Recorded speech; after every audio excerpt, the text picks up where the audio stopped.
Jai Hind. My name is Cadet Amok Bhardaraj and I am a part of the Andhra Pradesh and Telangana Directorate National Cadet Corps.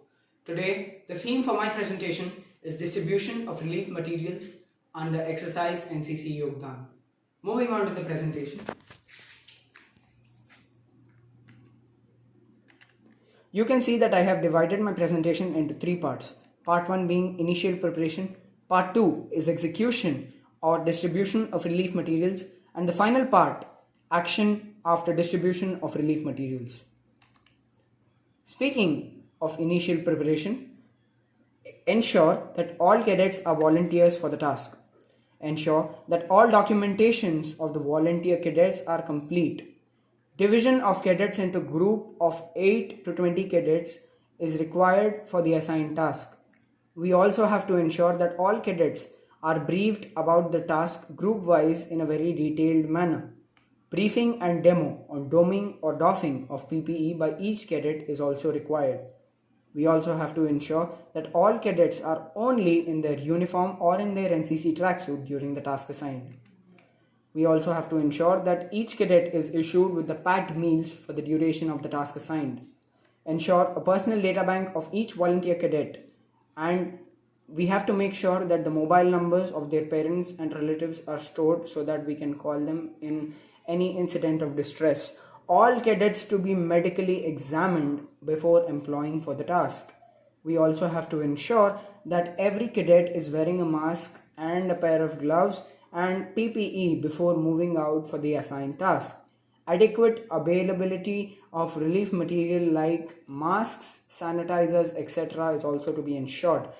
And moving on to execution or distribution of relief materials, we have to ensure that all relief materials are counted and accounted for, while also a record is maintained for them.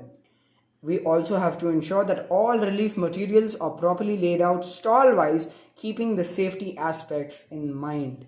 We also have to ensure that all people coming to collect the relief materials maintain a safe distance between them and have got their faces covered during distribution and are also sanitized properly.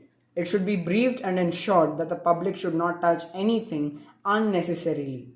At the distribution point, it should be ensured that there is adequate distance between the people.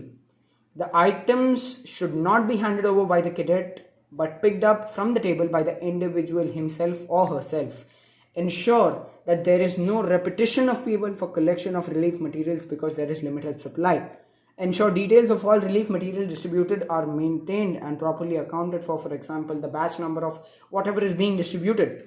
And moving on to the final part of the presentation, action after distribution of relief materials, we have to ensure that all balance items are sealed and kept away for the next day so that we can cover for any shortage that is there the following day. We also have to make sure that all cadets involved in the task are sanitized and disinfected before and after the task is completed or is being started. Any cadet showing signs of uneasiness and discomfort should be immediately reported or taken to the hospital. We also have to ensure that each cadet speaks to their parents at regular intervals during the task. We also need to make sure that briefing and debriefing of cadets is done before and after the task so that the cadets can be more efficient the following day. Every cadet should go home, take bath, wash the clothes worn, and they also have to make sure that they don't repeat the clothes or any other accessories that they were wearing the previous day on the very next day. We also have to make sure that proper rotation of cadets is done on a daily basis. I would like to thank you for your cooperation on this presentation, and Jai Hind.